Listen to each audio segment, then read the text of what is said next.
రాజుల చరిత్రలో మనం ఒక రాజు గురించి ఆలోచించి ఆయన మరణం వెనక దాగి ఉన్న ఉద్దేశాన్ని నేర్చుకునే ప్రయత్నం చేద్దాం. కనుక మరి బైబిల్లో రాయించిన రాజుల చరిత్రలు మనకెన్నో మంచి పాఠాలు నేర్పుతాయి. ఏమండి, అందులో రాజులు నీతిమంతులు ఉన్నారు, అనీతిమంతులు ఉన్నారు, చెడ్డవారు ఉన్నారు, మంచివారు ఉన్నారు. చెడ్డవారి జీవితాల గురించి మనం తెలుసుకొని చెడును విడిచిపెడదాం. మంచివారిని గూర్చి అనగా నీతిమంతుల జీవితాలను మనం తెలుసుకొని నీతిని అనుసరిద్దాం. అలాంటి ఒక నీతిమంతుడైన రాజును మనం ఈరోజు పరిశీలన చేద్దాం. అతనే ఏమండి ఈరోజు పాఠంగా మనం ఆలోచిస్తున్న ఆ రాజు గురించి ఒక టైటిల్ని నేను ఆలోచించాను. నీతిమంతుడైన యూదారాజైన యోషియా అకాల మరణం వెనక దేవుని సంకల్పం. నీతిమంతుడైన యూదారాజైన యోషియా అకాల మరణం వెనక దేవుని సంకల్పం. టైటిల్ చాలా పెద్దగా ఉన్నా మరి దానికి అనుకూలంగా ఈ పాఠాన్ని మనం ఆలోచన చేద్దాం. నీతిమంతుడు ఇతను, యూదారాజైన యోషియా అకాల మరణం వెనకాలన్న దేవుని సంకల్పం. అకాల మరణం అంటే అనుకోకుండా మరణించిన నీతిమంతుడైన రాజు. ఈయన అనుకోకుండా మరణం, ఈయన మరణం అకాలంలో జరిగిందని చెప్పాలి. ఆ కాలంలో మరణించాల్సిన అవసరత లేదు, ఎందుకంటే ఆయన వృద్ధుడు కాదు. అలానే శత్రువులతో ఏమండి యుద్ధంలో ఓపిక లేకుండా అలిసిపోయి దేవుడు ఆయనకు మరణాన్ని అనుగ్రహించాడు లేదా వ్యాధితో మరణించాడని చెప్పడానికి లేదు. ఆరోగ్యవంతుడు, నీతిమంతుడు, యవనస్తుడు అని కూడా మనం చెప్పవచ్చు. ఈ రాజు మరణము గురించి మనము తెలుసుకునే ముందు ఈయనకు అకాల మరణం ఎందుకు సంభవించింది అని కొన్ని విషయాలు మనం ఆలోచన చేద్దాం. ఆయన చరిత్రలోనికి మనం వెళితే ముందుగా ఒక మాటను బైబిల్లో మనం చూడగలం. సామెతలు గ్రంథం 10వ అధ్యాయం 7వ వచనాన్ని మనం చూద్దాం. సామెతలు గ్రంథం 10వ అధ్యాయము 7వ వచనాన్ని మనం ఒకసారి చూద్దాం. నీతిమంతుని జ్ఞాపకము చేసుకునుట ఆశీర్వాదకరములు అన్నాడు. చాలు. నీతిమంతుని జ్ఞాపకము చేసుకునుట ఆశీర్వాదకరములు. ఏమండి అంటే నీతిమంతుడని దేవుడు ఆయన గురించి సర్టిఫికెట్ ఇచ్చాడు. ఏమండి ఎంతో మెత్తని హృదయం కలిగి దేవునికి ప్రార్థించిన ఒక గొప్ప రాజు.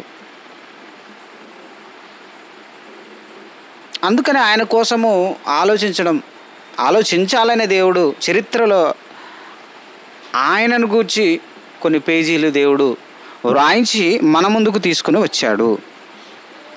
కనుక ఆయన కోసం మనం ఆలోచిద్దాం. ఆయన బాల్యం ఏంటి, యూదా రాజుగా ఆయన ఎప్పుడు రాజ్య పరిపాలనలోకి వచ్చాడు, ఇవన్నీ మనం ఆలోచించే ప్రయత్నం చేద్దాం. ఏమండి ఇంకో మాటను కూడా బైబిల్లో మనం చూడగలిగితే యెషయా గ్రంథం 57వ అధ్యాయం 1వ వచనం, నీతిమంతులు గూర్చిన మాటలను దేవుడు బైబిల్లో రాయించాడు. వాటిని గూర్చి కొన్నిటిని మనం ఆలోచన చేస్తే నిజంగా ఈ నీతిమంతుడైన యూదారాజైన యోషియా చరిత్ర మనకి కనిపిస్తుంది. ఏమండి మొదటి వచనం నుండి చదువుదాం. నీతిమంతులు నశించుట చూచి ఎవరునూ దానిని మనస్సున పెట్టరు. భక్తులైన వారు తీసుకొని పోబడుచున్నారు. కీడు చూడకుండా నీతిమంతులు కొనుపోబడుచున్నారు అని ఎవరికి తోచదు అన్నాడు. ఏమండి నీతిమంతులు నశించుట చూసి ఎవరు దాని మనసులో పెట్టరు. నీతివంతుడు మరణిస్తే దాన్ని ఎవరు మనసులో పెట్టరు అని దేవుడే రాయించాడు. అదేవిధంగా భక్తులైన వారు తీసుకొని పోబడుచున్నారు అంటే నీతిమంతులు, భక్తులు వాళ్ళు కూడా మరణిస్తున్నారు, వాళ్ళు కూడా త్వరగా మరణిస్తున్నారు. ఎందుకంటే తీసుకొని పోబడుచున్నారు. అంటే ఇక్కడ మరణము కంటే దేవుడే వారిని తీసుకొని పోతున్నాడు అని చెప్పే మాటను మనం ఇక్కడ స్పష్టంగా గమనించవచ్చు.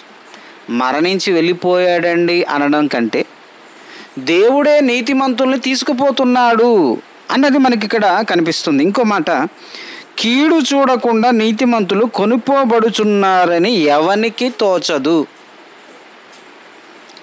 నీతిమంతులు ఎందుకు త్వరగా మరణిస్తారంటే దేవుడు వారికి ఇచ్చే గొప్ప భాగ్యం ఏంటంటే ఈ భూమి మీద కీడు చూడకుండా వాళ్ళు కొనిపోబడుచున్నారు. ఎందుకంటే ఈ కీడును చూసి నీతిమంతులు తమ హృదయమును నొచ్చుకుంటూ ఉంటారు. మనం లోతు గురించి మనం ఆలోచిస్తే, నీతిమంతుడైన లోతు ఆ సొదొమ గుమ్మర ప్రాంతంలో నివసిస్తూ గవిని చివరన గవిని ఎద్ద ఆయన కూర్చొని దినదినము తన హృదయమును నొచ్చుకుంటున్నాడు. ఎందుకంటే ఆ సొదొమ గుమ్మర ప్రాంతంలో ఉన్న పాపమును చూసి నొచ్చుకుంటున్నాడు, అంటే బాధపడుతున్నాడు నీతిమంతుడు. కనుక నీతిమంతుడు ఇలాంటి కీడు క్రియలను చూడకుండా త్వరగా వెళ్ళిపోతాడు, త్వరగా కొనిపోబడతాడు, దేవుడు త్వరగా తీసుకుని వెళతాడని చెప్పడానికి ఈ రాజు చరిత్ర మనకి ఉదాహరణగా కనిపిస్తుంది. కనుక ఒకసారి రాజు చరిత్రలోనికి మనం ప్రవేశిస్తే దిన వృత్తాంతముల గ్రంథం 34వ అధ్యాయం 1వ వచనాన్ని ఒకసారి మనం చూద్దాం. రాజుల చరిత్రలో మనకి రాజుల గ్రంథం కనిపిస్తుంది, దినవృత్తాంతముల గ్రంథం కనిపిస్తుంది. రాజుల చరిత్రలో రాజుల గ్రంథం కనిపిస్తుంది, దినవృత్తాంతముల గ్రంథము కనిపిస్తుంది. కనుక ముందు దినవృత్తాంతముల గ్రంథము 34వ అధ్యాయము 1వ వచనాన్ని మనం చూద్దాం. దినవృత్తాంతముల గ్రంథం 34వ అధ్యాయము 1వ వచనం నుండి మనం చూద్దాం. యూదారాజు అయిన యోషియా ఏలనారంభించినప్పుడు 8 ఏండ్ల వాడై యెరూషలేములో 31 సంవత్సరములు ఏలెను. ఆగుదాం ఇక్కడ. యోషియా యూదారాజు అండి. ఈయన తండ్రి గారి పేరు ఆమోను, ఈయన తాత పేరు మనష్షే. ఈ యోషియా యూదారాజుగా అనగా 2 గోత్రాలు యూదులు బెన్యమీనులు కలిసి యూదారాజ్యంగా వాళ్ళు పిలువబడ్డారు. వారికి రాజుగా ఈయన ఉన్నాడు. ఇశ్రాయేలీలు 12 గోత్రాలు 10 గోత్రాలు ఒక రాజ్యంగా ఇశ్రాయేల్ రాజ్యంగా పిలువబడ్డారు. 2 గోత్రాలు యూదా రాజ్యంగా పిలువబడ్డారు. ఈ యూదా రాజులలో ఒక రాజే యోషియా. ఈయన 8 ఏండ్ల వాడు యెరూషలేములో 31 సంవత్సరములు ఏలెను. ఇదేంటండి? 8 ఏళ్ల వయసు ఏంటండి? 8 సంవత్సరాల బాలుడు ఎలా రాజయ్యాడంటే దీనికి ఒక చరిత్ర ఉంది. 8 సంవత్సరాలకి ఎవరు రాజ్యం వెళుతారు? 8 సంవత్సరాలకే రాజు అయ్యాడంటే ఎలా సాధ్యము అంటే ఏం లేదండి. వారి నాన్నగారు ఆమోను 2 సంవత్సరములు పరిపాలన చేశాడు యూదా రాజ్యాన్ని. ఆయనను హత్య చేశారు, కుట్ర పన్ని చంపేశారు. స్వదేశీయులే, యూదులే.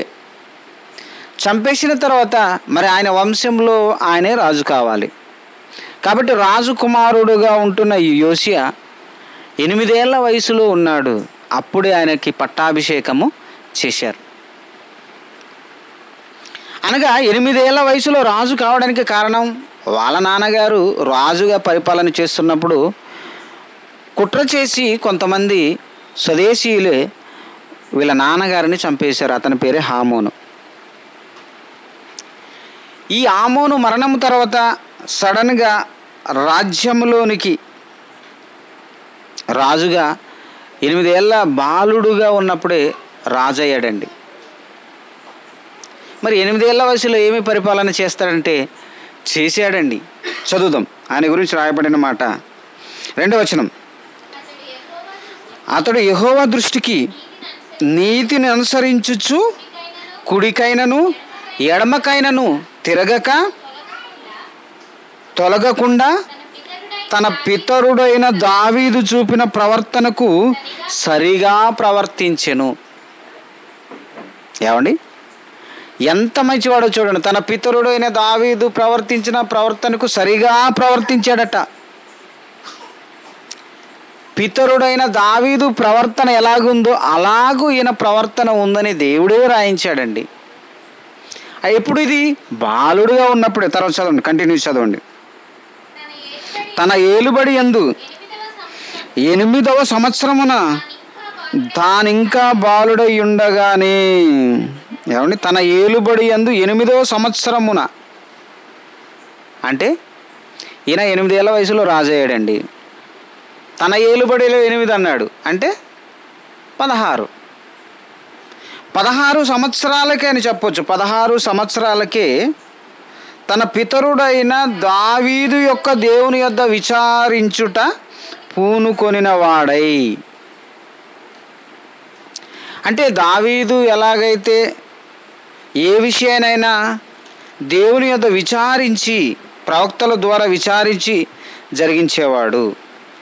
ఏమండి, తర్వాత వచ్చేసరికి నెక్స్ట్ చదవండి. 12వ ఏట ఉన్నత స్థలములను, అంటే రాజు అయిన తర్వాత 8వ ఏటేమో విచారించడం ప్రారంభించాడు. 12వ ఏట ఇక ఆయన మొదలు పెట్టాడండి. అంటే 12 సంవత్సరాలకి రాజు అయిన 12 సంవత్సరాలకే ఆయన మొదలుపెట్టిన యెరూషలేము మందిరమును పవిత్రపరచన ఆరంభించెను. యెరూషలేము పట్టణమును పవిత్రపరచడం ప్రారంభించాడు. ఎందుకంటే యెరూషలేము పట్టణం అంతా దేవుని పిల్లలైన ఇశ్రాయేలీలు పూజించవలసింది, ఆరాధించవలసింది వాళ్ళ దేవుడైన యెహోవాను. కానీ యోషియా తండ్రి గారైన ఆమోను, ఆయన తండ్రి అయిన యోషియాకు తాత అయిన మనష్షె చేసిన బహు తప్పిదాల వలన యెరూషలేము యూదా రాజ్యం మొత్తము విగ్రహారాధనతో నిండిపోయింది. బయలు దేవతను కొలవడం, యెరూషలేము దేవుని మందిరములోనే తీసుకొచ్చి బయలు దేవత విగ్రహాలను బలిపీఠాలు కట్టడం, విగ్రహాలను స్థాపించడం భయంకరమైన పాపం వైపు యూదులు మళ్ళడానికి కారణమయ్యారు మనష్షె, ఆమోను. కనుక ఈయన రాజు అయిన తర్వాత ఏమండి, ఈయన చేసిన పనులలో మొదటి పని ఏంటంటే యెహోవా మందిరమును శుభ్రం చేయడం ప్రారంభించాడండి. ఏమండి, యెహోవా మందిరమును శుభ్రం చేయడం ప్రారంభించాడు. అలా శుభ్రం చేస్తున్నప్పుడు అతనికి ఏమండి 8వ వచనాన్ని చదువుదాం. అదే అధ్యాయంలో 8వ వచనాన్ని చదువుదాం. అతని ఏలుబడి యందు 18వ సంవత్సరమున దేశమును మందిరమును పవిత్రపరచుట అయిన తర్వాత. చాలు. ఏమండి, దేశమునే పవిత్రపరచడము, మందిరం మాత్రమే కాదు దేశమునే పవిత్రపరుస్తున్నాడు. అంటే అపవిత్రమైన విగ్రహారాధన తీసివేసే పనిలో ఉన్నాడండి. యెహోవాను విడిచిపెట్టి పాపులుగా మారిపోయిన యూద జాతిని కాపాడే పనిలో ఉన్నాడు. ఏమండి, 12 ఏళ్ళకి అనగా 12 ఏళ్ళ ఆయన పరిపాలనలో ప్రారంభించాడు. ఏమండి, అలా ఆయన యెహోవా మందిరమును పవిత్రపరిచే కార్యక్రమంలో ఒక యాజకుడిని నియమించి ఆయన ద్వారా యెహోవా మందిరమును పవిత్రపరుస్తున్నప్పుడు ఆ మందిరములో ధర్మశాస్త్రము దొరికింది. ఆ ధర్మశాస్త్రాన్ని తీసుకొని రాజు యొద్దకు వచ్చారు. ఆ ధర్మశాస్త్రాన్ని చదివిన తర్వాత వెంటనే అది తీసుకొని వెళ్ళి రాజు దగ్గర చదివిన తర్వాత ఆ ధర్మశాస్త్ర పత్రుల్లో ఉన్నదాన్ని చదివిన తర్వాత రాజులో వచ్చిన ఆ యొక్క మార్పుకు దేవుడే ఆశ్చర్యపోయాడు. ఎందుకంటే ఆ ధర్మశాస్త్రంలో ఏముంది అంటే 21వ వచనం చదువుదాం. ఏమండి, 21వ వచనం చదువుదాం.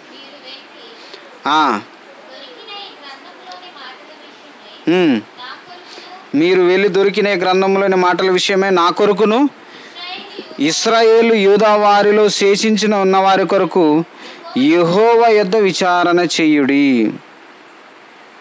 ఏమండి,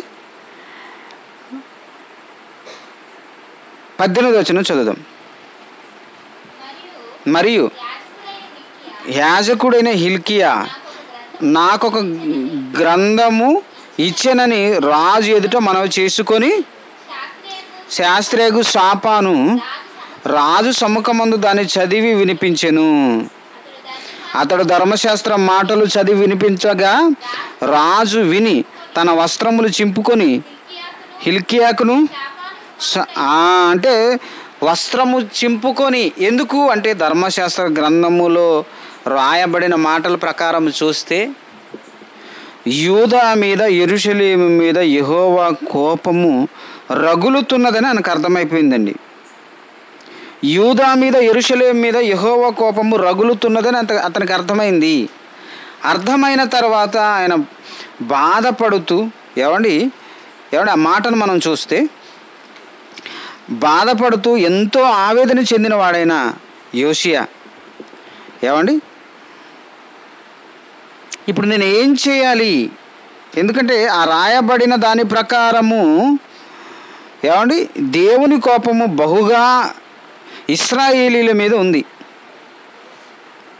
రాజుల 2వ గ్రంథము ఏమండి రాజుల 2వ గ్రంథం 22వ అధ్యాయము రాజుల 2వ గ్రంథం 22వ అధ్యాయము 13వ వచనాన్ని ఒకసారి మనం చూద్దాం. ఇక్కడ ఈ గ్రంథంలో మరింత కొంచెం వివరణ రాసినట్లు మనం చూడగలం. మీరు పోయి దొరికిన ఈ గ్రంథపు మాటల గూర్చి నా విషయములోను జనుల విషయంలోను యూదా వారందరి విషయంలోను యెహోవా యొద్ద విచారణ చేయుడి. మన పితరులు తమ విషయంలో రాయబడి ఉన్న దానంతటి ప్రకారము చేయక ఈ గ్రంథపు మాటలను వినని వారైరి గనుక యెహోవా కోపాగ్ని మన మీద ఎంత అధికముగా మండుచున్నది అని ఆయనకు అర్థమైపోయింది. అంటే ధర్మశాస్త్రంలో రాయబడిన మాటల ప్రకారముగా యూదా ప్రజలు లేరు కనుక దేవుని కోపం మన మీద మండుచున్నది అని అర్థం చేసుకున్న ఆయన వెంటనే దీని గురించి విచారణ చేయడానికి ఏమండి ప్రవక్తలను వెతికాడు. ప్రవక్తలను వెతికితే తిక్వా కుమారుడు ఏమండి ఆ వస్త్రచాలకు విచారణకర్తగా ఉన్న షల్లూమునకు భార్య అయిన హుల్దా యొద్దకు వాళ్ళు వచ్చారు. ప్రవక్తిని ఆవిడ యొద్ద వచ్చి విచారణ చేస్తే ఆవిడ చెప్పిన మాటను చూసి ఆశ్చర్యపోయారు. ఏమండి ఆవిడ కూడా ఏం చెప్పింది అని మనం ఆలోచిస్తే 15వ వచనాన్ని చదువుదాం. ఆమె వారితో ఇట్లనెను, మిమ్ములను నా యొద్దకు పంపిన వానితో ఈ మాటలు తెలియజెప్పుడి. యెహోవా సెలవిచ్చినది ఏమనగా, యూదారాజు చదివించిన గ్రంథంలో రాయబడి ఉన్న కీడంతటిని ఏది విడిచిపెట్టకుండా నేను ఈ స్థలం మీదకి దాని కాపురస్తుల మీదకి రప్పింతును. ఎందుకంటే ఈ జనులు నన్ను విడిచి ఇతర దేవతలకు ధూపం వేయించు తమ సకల కార్యముల చేత నాకు కోపం పుట్టించి ఉన్నారు గనుక నా కోపం ఆరిపోకుండా ఈ స్థలం మీదకి రగులు కొనుచున్నది అని ప్రవక్తిని డైరెక్ట్గా రాజుతో ఈ మాట చెప్పమంది. మరో మాట చెప్పమంది. రాజుతో ఏమని చెప్పమంది? యెహోవా యొద్ద విచారణ చేయుటకై మిమ్మును పంపిన యూదారాజునకు ఈ మాటలు తెలియజేయుడి. ఇశ్రాయేలు దేవుడని యెహోవా సెలవిచ్చినదేమనగా, ఈ స్థలము పాడగునని దాని కాపురస్తులు దూషణ పాలగుదురనియు నేను చెప్పిన మాటలను నీవు ఆలకించి మెత్తని మనసు కలిగి యెహోవా సన్నిధిన దీనత్వము ధరించి నీ బట్టలు చింపుకొని నా సన్నిధిన కన్నీళ్లు రాల్చితివి గనుక నీవు చేయు మనవిని నేను అంగీకరించుచున్నాను. నేను నిన్ను పితరుల యొద్దకు చేర్చుదును. నీవు నెమ్మది నొందిన వాడవి సమాధికి చేర్చబడదువు. నేను ఈ స్థలం మీదకి రప్పింపబోవు కీడును నీవు నీ కన్నులతో చూడనే చూడవు. ఇది యెహోవా వాక్కు. చాలు. దేవుడు రాజుతో చెప్పిన మాట ఏంటంటే, నువ్వు నెమ్మది పొంది నీ పితరుల యొద్దకు చేర్చబడతావు. ఈ యూదా దేశం మీదకి రాబోతున్న కీడును మాత్రం నువ్వు చూడనే చూడవు అన్నాడు దేవుడు. కనుక యోషియా తన మెత్తని హృదయముతో యెహోవా సన్నిధిన దీనత్వము ధరించి కన్నీళ్లు విడిచి ప్రార్థన చేసినందుకు దేవుడు తన తాతగారు చేసిన తప్పిదమ్ముకండి యెరూషలేము మీదకి రాబోతున్న కీడేంటంటే తన తాతగారు ఆయన మనస్సే చేసిన తప్పిదం. అది ఎలాంటిదండి? ఎంత భయంకరమైన తప్పిదం అంటే, ఏమంటే ఎంత భయంకరమైన తప్పిదాలంటే ఆయన తాతగారు చేసిన తప్పిదం చాలా భయంకరమైనదండి. ఎంతో భయంకరమైన తప్పిదాలు చేశాడు. ఏమండి, దినవృత్తాంతముల గ్రంథంలో చూద్దాం ఆ మాటను. ఆయన చేసిన తప్పిదాలు, వాళ్ళ తాతగారు మనస్సే చేసిన తప్పిదాలకి దేవుడు ఏమండి ఎందుకు యెరూషలేము మీదకి తన కోపాన్ని కుమ్మరించాలనుకున్నాడంటే వాళ్ళ తాతగారు చేసిన తప్పిదం. ఏంటి ఆయన చేసిన తప్పిదాలంటే ఏమండి 33వ అధ్యాయంలో మనస్సే చరిత్రలో మనం చూడగలం. 6వ వచనాన్ని చూద్దాం. ఏమండి 5వ వచనం నుండి చూద్దాం. యెహోవా మందిరపు 2 ఆవరణములలో అతడు ఆకాశ నక్షత్రములకు బలిపీఠము కట్టించెను. బెన్ను హిన్నోము లోయందు అతడు తన కుమారులను అగ్నిగుండము దాటించి ముహూర్తములను విచారించుచు మంత్రములను చిల్లంగితనమును వాడుక చేయు కర్ణపిచాచులముతో సోదెగాండ్రతో సాంగత్యం చేయుచు యెహోవా దృష్టికి బహుగా చెడుతనము నడుచుచు ఆయన కోపం పుట్టించెను. ఆయన చేసిన తప్పిదాలండి. 1 కాదు 2 కాదు, ఆవరణములో 2 బలిపీఠాలు కట్టి ఆకాశ నక్షత్రాలకు ధూపాలు వేయించే పరిస్థితికి తీసుకొని వచ్చాడు. అదే కాకుండా చిన్న పిల్లలను అగ్నిగుండములో బలిగా ఇచ్చేవాడు. మరొకటి కర్ణపిశాచ తంత్ర వాళ్ళతో సాంగత్యము చేసి ముహూర్తములు చూడడం ఒకటైతే, మంత్రములు చిల్లంగితనము వాడుక చేసేవారితో సహవాసము చేశాడు. ఇవి దేవుడికి నచ్చనివండి. దీనికి దేవుడు వారి మీదకి ఇచ్చిన శాపం ఏంటంటే, ఏమండి ఎలాంటి శాపం వారి మీదకి దేవుడు తీసుకొచ్చాడంటే, వినివారు చెవులు గింగురు మనునంత. ఏమండి ఆ మాటను మనం చూస్తుంటే ఆశ్చర్యం ఇస్తుంది. రాజుల గ్రంథంలో ఈ మాట ఉంటుంది. ఒకసారి మరలా అక్కడికి వెళ్దాం. రాజుల గ్రంథంలో ఆ కీడుకు వచ్చిన శాపం ఏంటంటే 21వ అధ్యాయం, రాజుల 2వ గ్రంథం 21వ అధ్యాయము 11వ వచనం నుండి చూద్దాం. 11వ వచనం నుండి, యూదా రాజైన మనష్షే ఈ హేయమైన కార్యములను చేసి తనకు ముందున్న అమోరీయులను మించునంత చెడుతనము కనబరిచి తాను పెట్టుకొనిన విగ్రహముల వలన యూదావారు పాపము చేయుటకు కారకుడాయను. కావున ఇశ్రాయేలీల దేవుడని యెహోవా సెలవిచ్చినది ఏమనగా, వినువాని 2 చెవులు గింగురు మనునంత కీడు యెరూషలేము మీదికిని యూదావారి మీదికిని రప్పించుచున్నాను అన్నాడు. ఎంత కీడంటే భయంకరమైన కీడు. ఎంత కీడంటే వినువారి చెవులు 2 చెవులు ఏమవుతాయట, గింగురుమంటాయట. అంటే అంత భయంకరమైన కీడు యెరూషలేము మీదకి రాబోతుంది. దీనిని గురించి మాట్లాడుతూ ఇర్మియా గారు కూడా ఏమండి ఆ కాలంలో ప్రవక్త కదా, ఆయన మాటల్లో చూద్దాం. ఇర్మియా ప్రవక్త కూడా మాట్లాడాడండి. ఇర్మియా ప్రవక్త కూడా రాబోతున్న ఇవి ఎలాంటి అంటే, ఏమండి ఇర్మియా ప్రవక్త కూడా మాట్లాడాడు. రాబోతున్న శ్రమలు ఎలాంటివి అంటే ఇర్మియా ప్రవక్త మాటల్లో కూడా మనం చూస్తే మనస్సే చేసిన తప్పిదము ఎంత భయంకరమైనదో ఇర్మియా గ్రంథంలో మనం చూడవచ్చు. ఇర్మియా గ్రంథము చెప్తాను నేను. ఇర్మియా గ్రంథంలో ఎందుకు ఇంత భయంకరమైన పరిస్థితి యూదులకు దాపరించిందంటే, ఇక్కడ ఇర్మియా గ్రంథంలో ఈ మాటను మనం చూడగలం. అంటే ఇర్మియా గారు ప్రస్తావించి మాట్లాడుతూ ఇర్మియా గ్రంథము ఏమండి ఇర్మియా గ్రంథము 15వ అధ్యాయము 3వ వచనం నుండి చదువుదాం. యెహోవా వాక్కు ఇదే, చంపుటకును ఖడ్గమును, చీల్చుటకు కుక్కలు, తినివేయుటకు నాశనము చేయుటకు ఆకాశ పక్షులు, భూమృగములు అను ఈ 4 విధముల బాధలు వారికి నియమించుచున్నాను. యూదా రాజని హిజ్కియా కుమారుడగు మనష్షే యెరూషలేములో చేసిన కీడును బట్టి భూమి మీదనున్న సకల రాజ్యంలోనికి ఇటు అటు చెదరగొట్టునట్లు వారిని అప్పగించుచున్నాను. 4 విధములైన బాధలండి. ఏమండి, అనేక మంది ఖడ్గంతో చనిపోతారు, అనేక మంది చీల్చబడతారు, అనేక మంది నాశనము చేయబడతారు. ఆకాశ పక్షులు వచ్చి తింటాయి వాళ్ళ ఆ శవాలను, భూమృగములు తింటావి. చివరికి మిగిలిన వారు యెరూషలేము తప్ప సకల రాజ్యములకు చెదరగొట్టబడతారు. కారణం దేవుడు ఇక్కడ చెప్తున్నాడు, మనుష్య యెరూషలేములో చేసిన క్రియలను బట్టి భూమి మీద ఉన్న సకల రాజ్యములకు చెదరగొట్టబడతారు. ఇది శాపం అండి. ఎప్పుడు మనుష్య చేసిన తప్పిదాల వలన యెరూషలేము మీదకి రాబోతున్న శాపాలు దేవుడు ముందుగానే ప్రవక్త ద్వారా ప్రకటించాడు. ఆ శాపాలు అలా నిలిచి ఉన్నప్పుడు పుట్టిన వ్యక్తి యోషియా అండి. ఇప్పుడు యోషియా పుట్టి పరిపాలన చేసే సమయానికి యూదా రాజ్యం మీద దేవుని కోపము రాబోతుంది.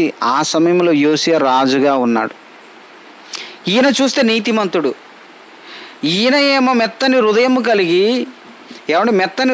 కలిగి దేవుని హృదయపూర్వకంగా ప్రార్థించి కన్నీళ్ళు విడిచుచు దేవుడు ఏదైతే కోరుకున్నాడో దానిని తన పితరుడైన దావీదు ప్రవర్తించిన ప్రవర్తనను ఈయన అనుసరిస్తున్నాడు. ఒక మంచి నీతిమంతుడుగా కనిపిస్తున్నాడు. ఇప్పుడు దేవుడు ఏం చేయాలి అంటే, ఇప్పుడు యూదా దేశం మీదికి దేవుడు ఏదైతే శాపాలు రప్పించాలనుకున్నాడో ఆ శాపాలు రప్పించే సమయానికి నీతిమంతుడైన యోషియా కనిపిస్తున్నాడు.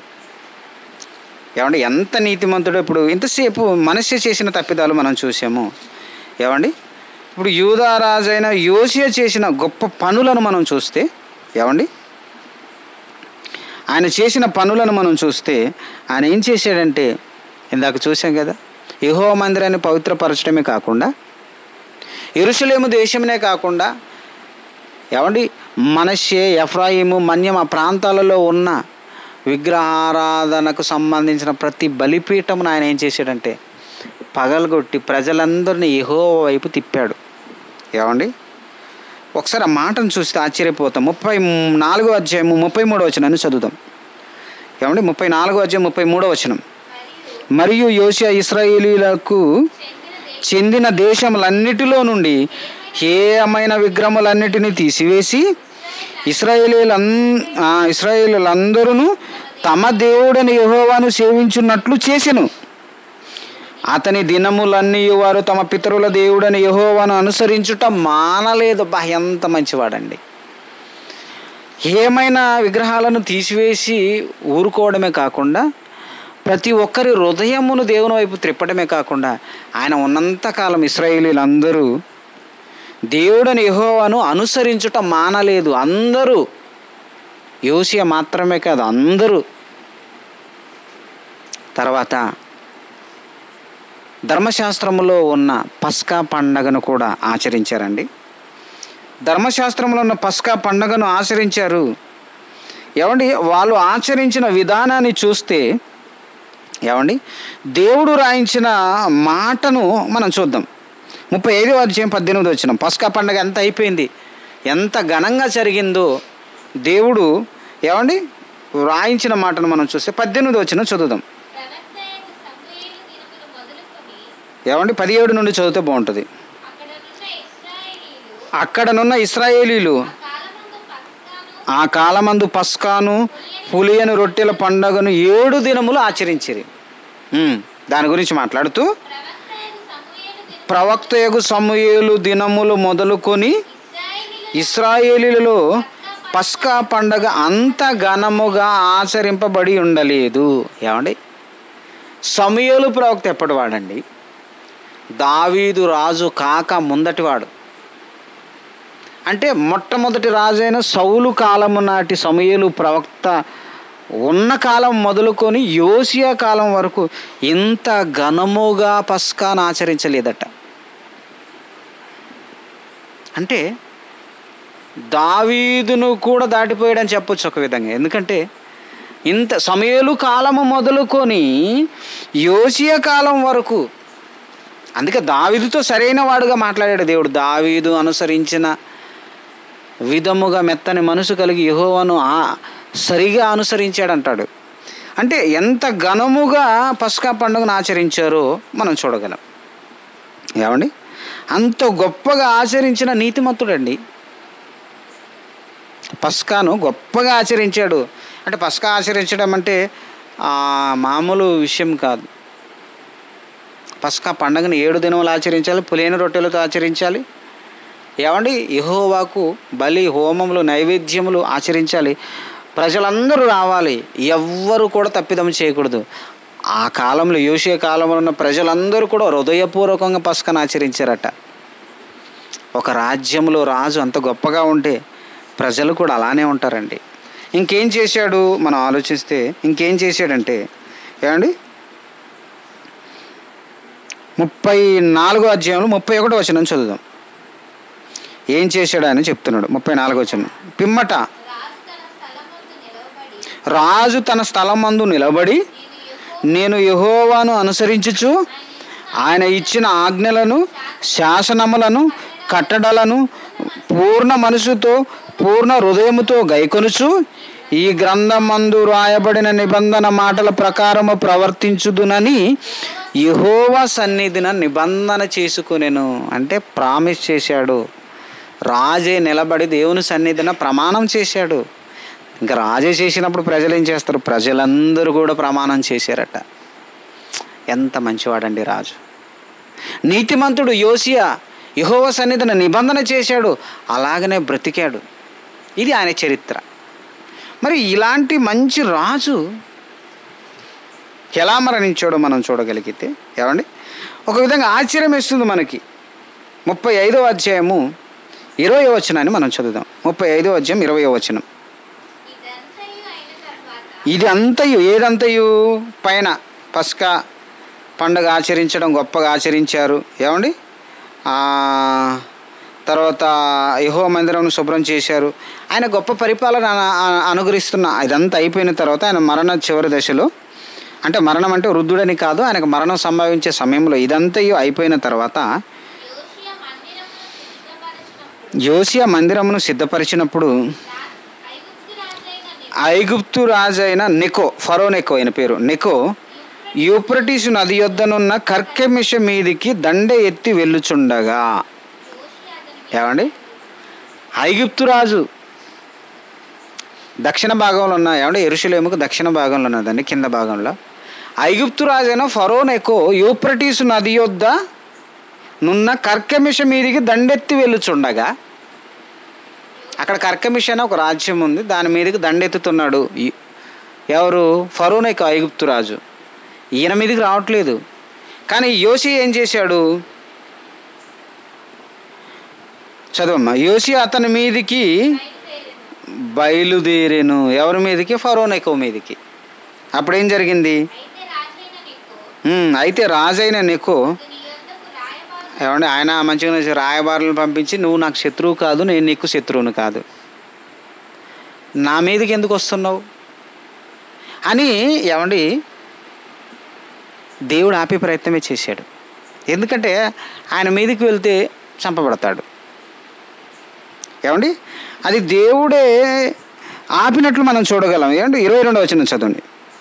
ఆయనను యోషియా అతనితో యుద్ధం చేయగోరి అతని యొద్ద నుండి తిరిగి పోక మారు వేషం ధరించుకొని వెళ్ళాడట యుద్ధానికి. ఏమండి, ఇంతకీ ఫరో నెకో ఏం చెప్పాడంటే, నువ్వు నాకు శత్రువు కాదు, నేను నీతో ఎందుకు యుద్ధం చేయాలి, ఆయన యోషియా ఎందుకు యుద్ధానికి వస్తున్నావు అని దేవుడు మాట్లాడినట్లు అంటున్నాడు. ఇక్కడ గ్రంథకర్త ఏమంటున్నాడు? యెహోవా మాటలుగా పలకబడిన నెకో మాటలు వినక యుద్ధానికి వెళ్ళిపోయాడు, చంపబడ్డాడు. ఏమండి, అకారణంగా మరణించాడండి. అంటే అప్పుడు ఆగి ఉంటే ఇంకొంతకాలం బ్రతికేవాడేమో. అయినా కానీ మరి దేవుడు యోషియా చనిపోతుంటే చూస్తున్నాడంటే చూస్తున్నాడు. ఎందుకంటే దేవుడు కూడా శాపము యెరూషలేము మీదకి రప్పించబోతున్నాడు.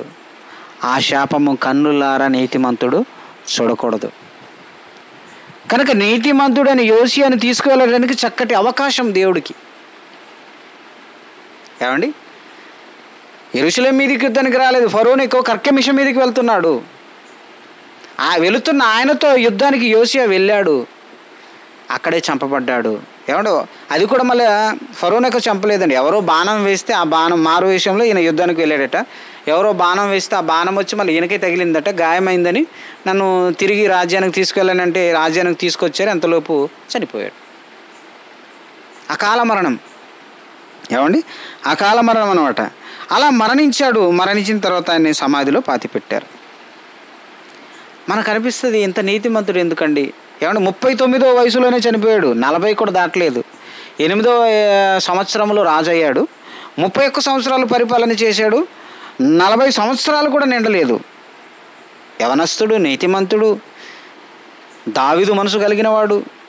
మరి నీతిమంతుడు ఎందుకు చనిపోయాడు? ఈ నీతిమంతుడు ఎందుకు చనిపోయాడంటే ఇదిగో యెషయా గ్రంథం 57వ అధ్యాయం దాకా చదివాగా, మరొకసారి చదువుదాం. యెషయా గ్రంథము 57వ అధ్యాయములో మనం ఇందాక చదివిన మాటను మరొకసారి చూద్దాం. యెషయా గ్రంథం 57వ అధ్యాయం 1వ వచనం నుండి చదివాం కదా, కరెక్ట్గా మాటను మనం చదువుదాం. కీడు చూడకుండా నీతిమంతులు కొనిపోబడుచున్నారు. ఇదండి, యెరూషలేముకు రాబోయే కీడు చూడకుండా నీతిమంతుడైన యోషియా దేవుని యొద్దకు కొనిపోబడ్డాడు. అది విషయం. ఎందుకు యోషియా కొనిపోబడ్డాడని చెప్పడానికి కారణం మరలా దినవృత్తాంతముల గ్రంథంలో ఏమండి 34వ అధ్యాయంలో హుల్దా ప్రవక్తని చెప్పిన మాటలు మరొకసారి జ్ఞాపకం చేద్దాం. ఏమండి 34వ అధ్యాయం 27-28 వచనాలు చూద్దాం. 34వ అధ్యాయం 27-28 వచనాలు. నీ మనసు మెత్తనిదై ఈ స్థలము మీదను దాని కాపురస్తుల మీదను దేవుడు పలికిన మాటలను నీవు వినినప్పుడు నా సన్నిధిన నిన్ను నీవు తగ్గించుకొని నీ వస్త్రములు చింపుకొని నా సన్నిధిన కన్నీళ్లు విడిచితివి గనుక యోషియా నీ మనవి నేను అంగీకరించి తిని నేను నీ పితరుల యొద్దకు నిన్ను చేర్చుదును. నెమ్మది గలవాడవై నీవు సమాధిలోనికి చేర్చబడదువు. ఈ స్థలము మీదికి దాని కాపురస్తుల మీదికి నేను రప్పించు అపాయము నీవు కన్నులారా చూడవు. ఇది ప్రవచనం అండి. యోషియా బ్రతికున్నప్పుడు హుల్దా ప్రవక్తిని ద్వారా దేవుడు చెప్పిన ప్రవచనం. ప్రవక్తిని చెప్పింది ఏమని?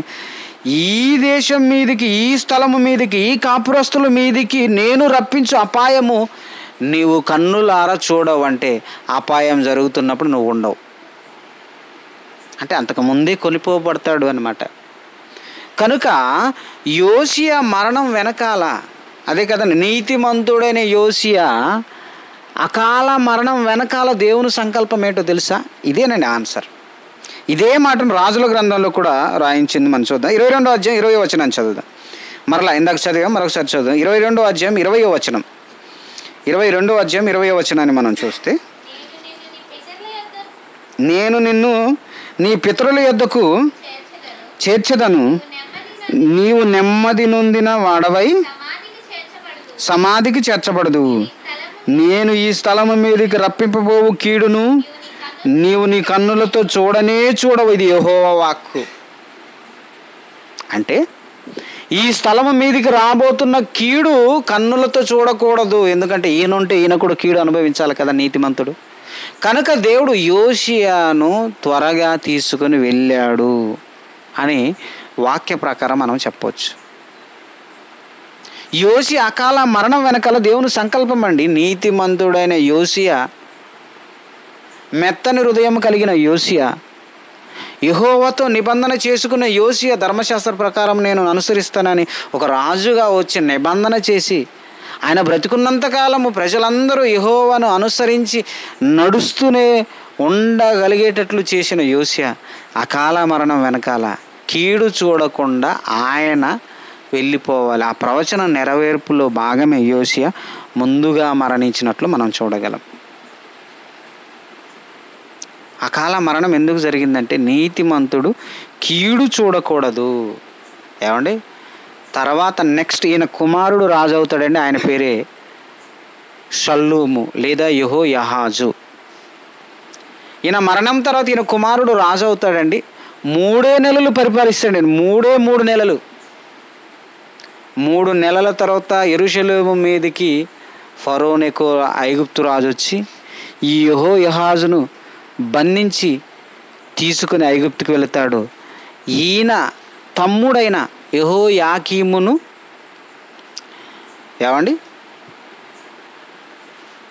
యెహోయాకీమును రాజుగా చేసి, ఆయన సహోదరుడండి, రాజుగా చేసి వెళతాడు. ఆయన 11 సంవత్సరాలు పరిపాలించిన తర్వాత ఆయనను మరలా మరొక రాజు వచ్చి, బబులోను రాజు వచ్చి ఆయనను తీసుకుని వెళతాడు. మరొక రాజును పెడతాడు, ఆయన కుమారుని, ఆయన పేరు యెహోయాకీను. ఆయన 3 నెలలు 10 దినములు ఏలుతాడు. ఇదండి. తర్వాత మొత్తం అంటే యెరూషలేము మీదికి కీడు, మీదికి కీడు, కీడు మీదికి కీడు వస్తుంది. ఎలా వస్తుందో రాజుల గ్రంథంలో ఒక మాట మనం చూద్దాం. రాజుల గ్రంథంలో చెప్తాడు, యెహోయాకీను కాలంలో జరిగిన సంఘటన చెప్తాడు. 24వ అధ్యాయము 1వ వచనం నుండి చదువుదాం. యెహోయాకీము దినములలో బబులోను రాజు అయిన నెబుకద్నెజరు యెరూషలేము మీదికి వచ్చెను. యెహోయాకీము అతనికి దాసుడై 3 ఏండ్లు సేవ చేసిన తర్వాత అతని మీదికి తిరుగుబాటు చేయగా, యెహోవా అతని మీదికిని తన సేవకులైన ప్రవక్తల ద్వారా తాను సెలవిచ్చిన మాట చొప్పున, ఎందుకంటే ప్రవచనం కదండి, తన సేవకులైన ప్రవక్తల ద్వారా మనష్షే కాలంలో దేవుడు ప్రవచనం పలికించాడు. ఆ మాట చొప్పున యూదా దేశమును నాశనము చేయుటకై దాని మీదికిని కల్దీల సైన్యమును, సిరియనుల సైన్యములను, మోయాబీయుల సైన్యములను, అమ్మోనీయుల సైన్యములను రప్పించను. ఎందుకో తెలుసా? క్రింద చెప్పాడు. ఎందుకంటే మనష్షే చేసిన క్రియలన్నిటిని బట్టి, అతడు నిరపరాధులను హతము చేయుటను బట్టి యూదావారు యెహోవా సముఖము నుండి పారదోలబడినట్లు ఆయన ఆజ్ఞ వలన ఇది వారి మీదికి వచ్చాను.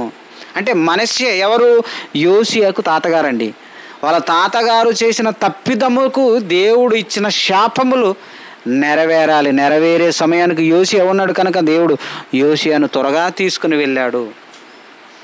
యోషియా మరణము తర్వాత 3 నెలలకి ఆయన కుమారుడైన యెహోయాహాజు బందీలకి ఆయనను ఫరోను ఎక్కువ బందీగా తీసుకువెళ్ళాడు. ఆయన తర్వాత ఆయన సహోదరుని పెడితే ఆయనను వచ్చి యెహోయాకీమును పెడితే ఆయనను వచ్చి ఎవరు తీసుకుని పోయారు? బబులోను రాజు తీసుకుని పోయాడు. యెహోయాకీము కాలంలో జరిగింది చదువుతున్నాం. తర్వాత ఆయన కుమారుడైన యెహోయాకీనును పెడితే ఆయనను కూడా 2వ ముట్టడిలో ఆయన పోయాడు. చివరికి 3వ ముట్టడిలో సిద్కియా. ఇలా యోషియా కుమారులు పరిపాలనలో వాళ్ళు కీడునే చూశారు తప్ప మేలు చూడలేదు. కనుక కీడు చూడకుండా నీతిమంతుడు కొనిపోబడాలని దేవుడు యోషియాను అకాల మరణానికి అప్పగించాడు.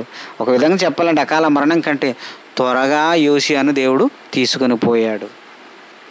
నీతిమంతులు త్వరగా కొనిపోబడుచున్నారు, కానీ దానిని ఎవరు మనసున పెట్టరు. ఎందుకు కొనిపోబడతారో తెలుసా?